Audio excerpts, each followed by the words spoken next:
when I hold a gun, I don't feel so powerless. I feel like I am somebody. These are the words of a 12-year-old boy, Tariq, from Elsie's River in Cape Town. We met Tariq at his school, which lies between the territories of two different gangs. He had seen a man get shot right in front of the gate once, he told us. But he's used to hearing gunshots. He sees the men in the street with their swagger and their guns and their power and their branded clothing. And he wants to be like them because they are somebodies. When he was in grade 2, these men started noticing him, asking him to do them small favors, carrying packages around in exchange for sweets or small change. And he felt seen. He finally felt like he belonged somewhere. He felt secure. Tariq's story lays bare an uncomfortable truth about our world, that in its volatility and violence, many children are growing up without the tools to cope with their sense of uncertainty and insecurity, and they will grasp at anything to feel safe. But I have seen how a trauma-informed approach to education, which we just heard about, can transform stories like Tariq's into stories of growth, stories of belonging, and stories of children flourishing.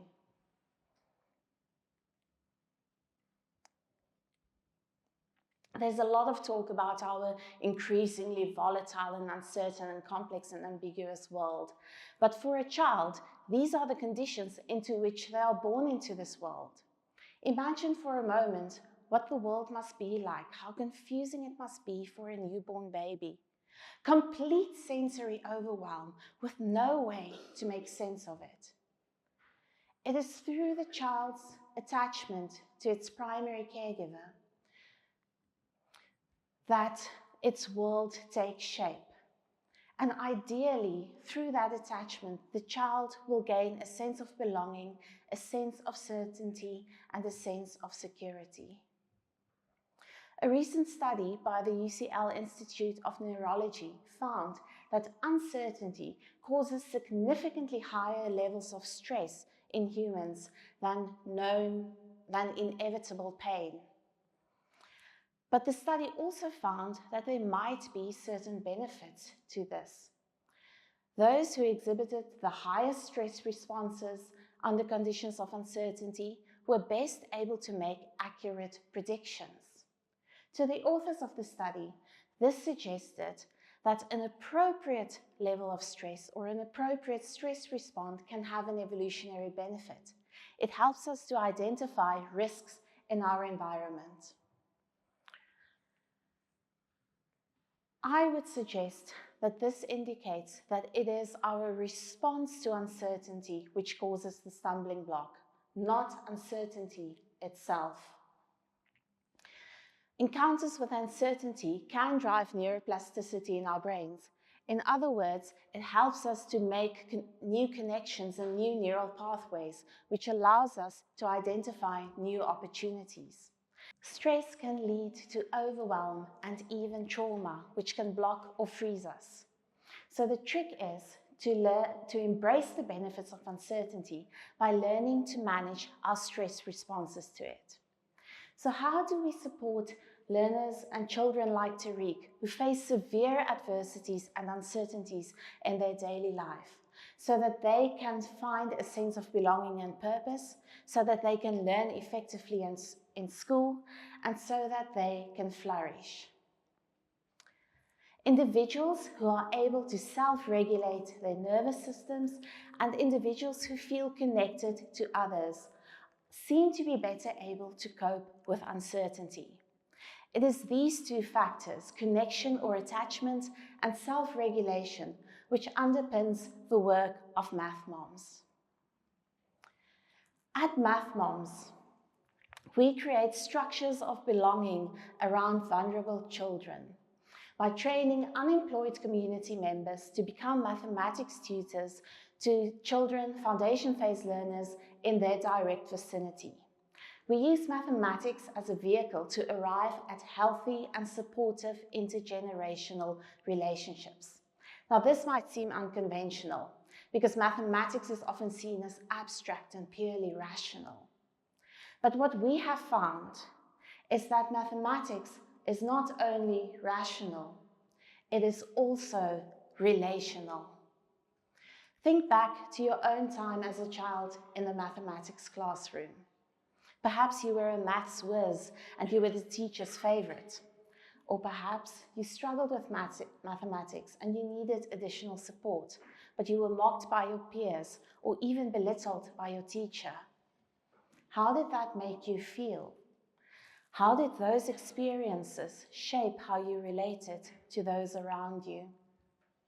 People share with us that they associate the subject with feelings of fear and a sense of inferiority. That mathematics created tension in themselves, but also in their relationships with their parents and their teachers. Some people even say that mathematics was traumatizing. The common narrative that we have around mathematics is that it's only for the clever kids, something only the clever kids can do because it's a hard subject. But it is something that you absolutely need to succeed in life. It is a narrative that is designed to make children feel inadequate. At Math Moms, we want to free children from this fear and the sense of inadequacy so that they can gain a sense of competence and confidence, not only in the maths classroom, but in life.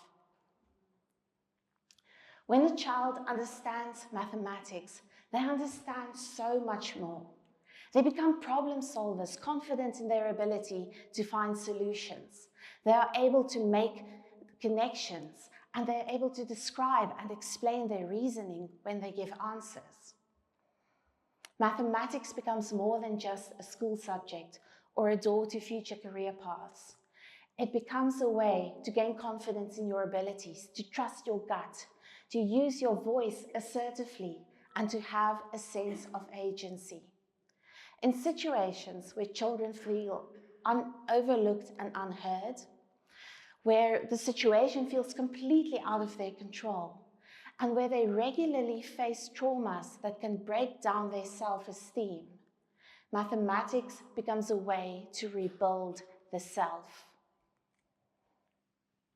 Mathematics can become all of this if it is taught in a nurturing space. At Math Moms, we speak of placing children in intensive care or ICU. I see you. The Math Moms work with the learners in small groups, enabling them to give individual attention, and they teach mathematics through play. The benefit of teaching through play or learning through play has been well documented, but in our program, it has the additional benefit of forming a positive relationship between the mom and the learner. Through repeated interactions in a safe space where children feel recognized and supported and where they just have fun, mathematics becomes a way to facilitate the sense of belonging and purpose these children need. Now, I know that teaching in small groups is not feasible for all teaching contexts in South Africa. So what lessons can we learn from Math Moms that can be implemented elsewhere? The first lesson: focus on attachment. Attachment theory teaches us that in a child's first years on earth, it will seek proximity to a primary caregiver for protection, support, and survival. How that caregiver responds to that proximity gives shape to the child's attachment style, and it sets the pattern for all that child's relationships for the rest of their life. The ideal is a secure attachment style, where the child feels safe to explore the world because they know their caregiver is there to support and protect them.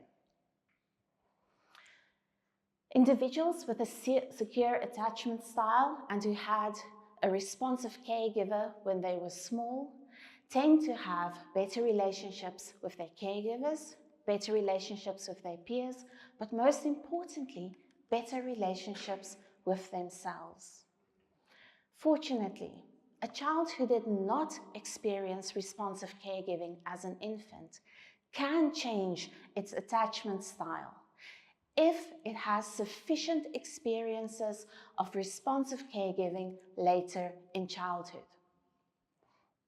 So our task as educators, as caregivers, is to become responsive caregivers, is to learn to become responsive caregivers to the children in our homes, in our communities, and especially in our classroom.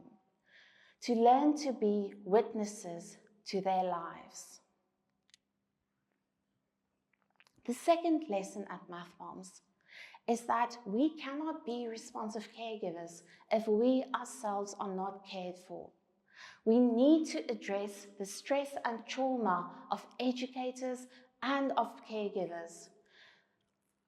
We need to support them with self-regulation skills so that they can transfer those skills to their children. And this is really where the heart of Math Moms lie, and it's an approach that we hope to see adopted in all teaching contexts. I remember a moment when I was at school, when I felt anxious and belittled in the classroom. And thinking back, I wonder, what was the adult in the room going through? Were they actually also feeling anxious about how their class would perform in the upcoming assessment? Was their nervous system dysregulated? And how would the situation have looked different if they were able to self-regulate? If instead of being what they were a calming and curious presence which gently led me through my mistakes to a place of understanding. Fortunately, I now know what can help in situations like these, based on the 3 techniques we employ at Math Moms to help people gain the gift of self-regulation. The first is TRE, or trauma and tension releasing exercises. TRE is a stress management tool developed by Dr. David Berceli. Through the exercises, your body's natural response to releasing trauma is triggered. You literally shake it all out. It's quite funny to watch. And I have seen the transformative power of offering TRE to Math Moms and to teachers. After only 6 facilitated sessions, participants report feeling better able to handle their emotions, especially their anger, feeling physically better, having better relationships, having less conflict in the home and in the classroom. They say they feel calmer, and this calms down those around them. And this is why we do things like TRE at Math Moms, because an individual who is emotionally grounded with a regulated nervous system becomes grounding for others.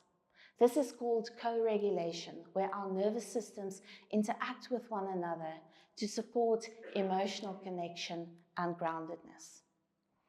But regulating the adults in the room is not enough, because that child will leave our classroom and enter a society that is filled with dysregulated nervous systems. And this is where our next 2 techniques, breathwork and somatic experiencing, come in.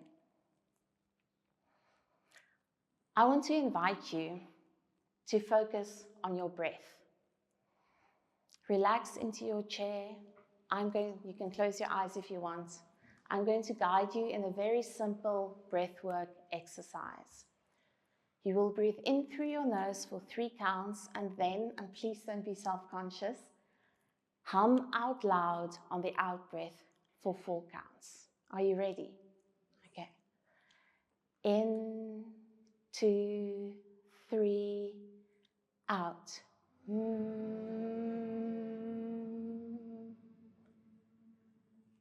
Let's do that 2 more times. In, 2, 3.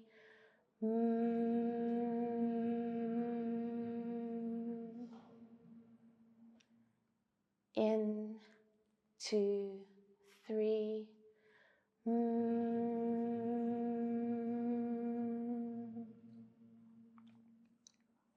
How does that feel?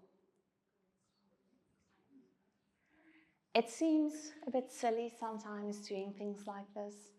It's so simple, but immediately you can feel that your nervous system is calmed.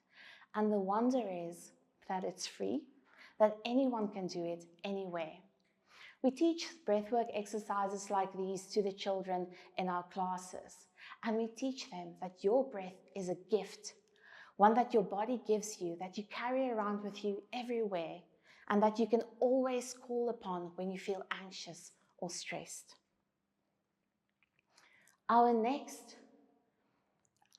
technique, or our final technique, is somatic experiencing, developed by Dr. Peter Levine. In simple terms, the exercises of somatic experiencing guide you from a place of fight or flight to a space of self-regulation by focusing on the sensations attached to our emotions and experiences that we experience with our body.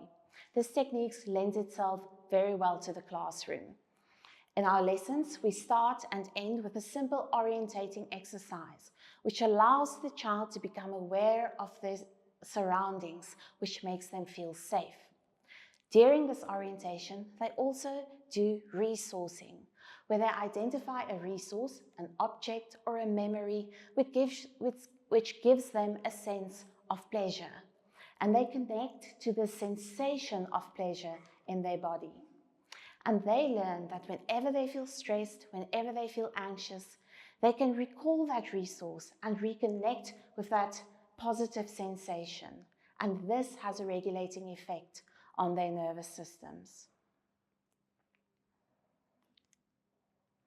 So if mathematics can help a child like Tariq discover his agency, then learning to use their bodies to self-regulate can give children the confidence and the control to act in an uncertain world.